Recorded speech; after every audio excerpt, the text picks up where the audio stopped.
Bonjour mes amis, mon nom c'est Solange Thibodeau, alias Solange Bonheur, et je suis l'auteur du livre de la COVID-19 à la dictature mondiale.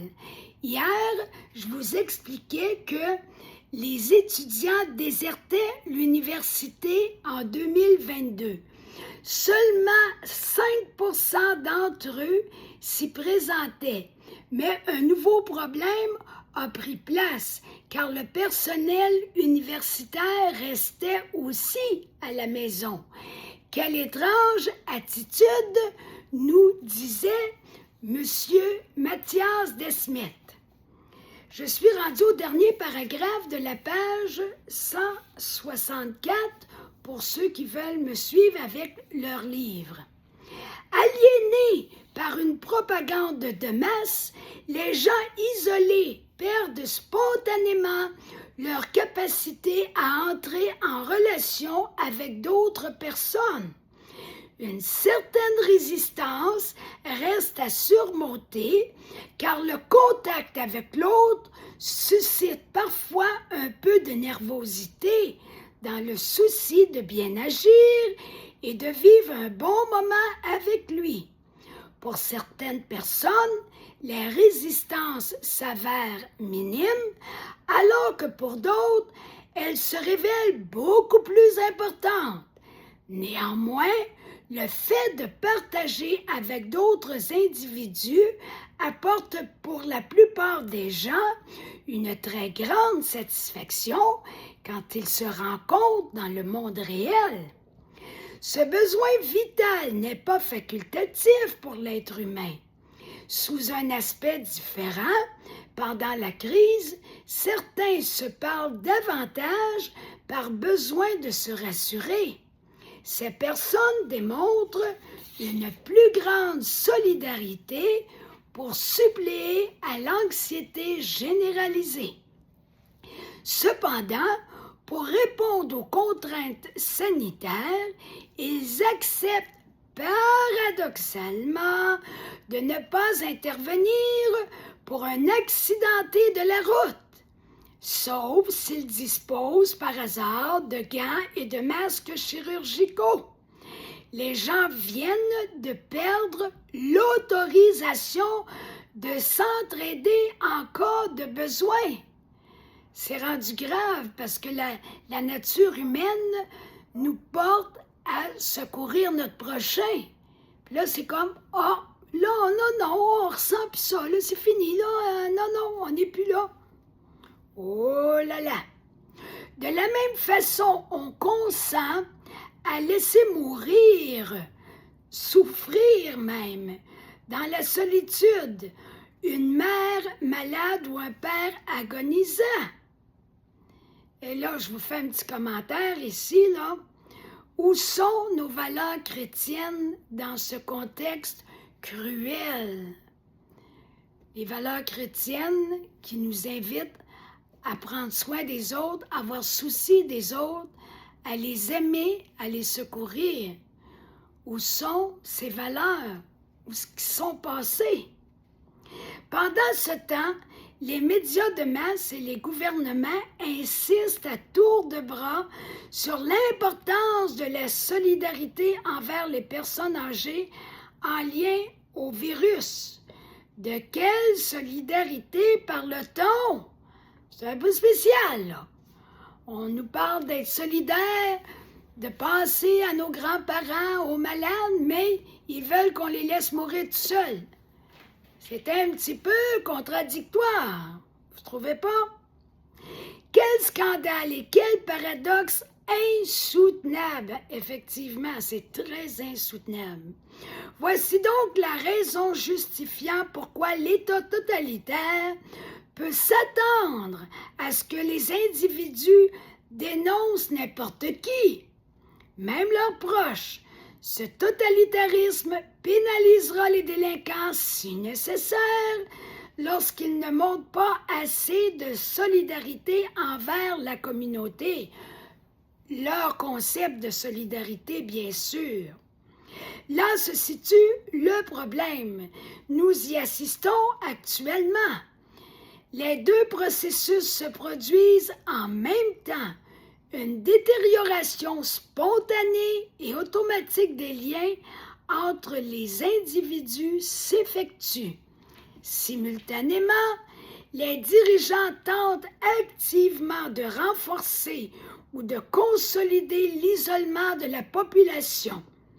Maître Fischer m'a fait parvenir un dossier attestant que les personnes derrière ces faux semblants écrivent en toute connaissance de cause écoutez l'expression, ils écrivent le document de panique. Encore une autre méchanceté volontaire. Le document de panique selon notre appellation. Ce document n'existe pas seulement qu'en Allemagne. Le même type d'instruction pour les administrations se répand partout dans le monde en ce qui concerne la manière de conduire les gens à paniquer. C'est incroyable. Les criminels à la source de toutes ces manigances les planifient depuis longtemps. Planifiés. C'est ce qu'on dit quand on dit que c'est volontaire. Quand quelque chose est planifié, c'est qu'on le veut, on l'organise. Chose certaine, plus les voix dissidentes suscitent de l'effet, plus le conditionnement sociétal s'affaiblit. Dans tous les cas de figure, il s'avère nécessaire et fondamental que les voix insoumises continuent de s'exprimer. Voilà pourquoi je continue, moi aussi, je suis une voix insoumise et fière de l'être. Et je vous encourage, vous aussi, à ne pas embarquer dans toutes les folies que nous proposent nos gouvernements actuellement, des gouvernements qui partent à la dérive dans un délire absolument impressionnant. Gardons notre bon sens, gardons nos valeurs, gardons-nous vraiment proches de notre cœur et ce que nous dit l'Esprit divin qui est au-dedans de nous. C'est très important. Impossible de s'en détourner, car le formatage des masses, avec toute sa puissance de persuasion, se compare de manière identique à une sorte d'hypnose, une emprise, qui se pratique dans le but de contrôler autrui. L'hypnotiseur qui vise à assujettir une personne emploie son talent naturel afin de dévier l'attention et l'énergie psychologique de l'individu. Que ce soit par un pendule bougeant sur une chaîne ou simplement par le timbre hypnotique de sa voix. Les mesures associées à la crise COVID font de nombreuses victimes. Pourtant, les gens n'y accordent aucune attention. Il se passe de quoi de grave, puis c'est comme si de rien n'était. Tout va bien, Madame la Marquise, tout est parfait. Les gens n'y accordent aucune attention, comme glisse l'eau sur le dos d'un canard. Tout le monde connaît bien cette expression-là. Cette partie de la réalité ne stimule plus l'intérêt de ces individus hypnotisés. Toutes leurs préoccupations les détournent du quotidien. Toutes leurs préoccupations, plutôt, les détournent du quotidien. Habituellement, cette partie du processus intervient spontanément. Puis, elle s'investit totalement sur un seul point de la réalité.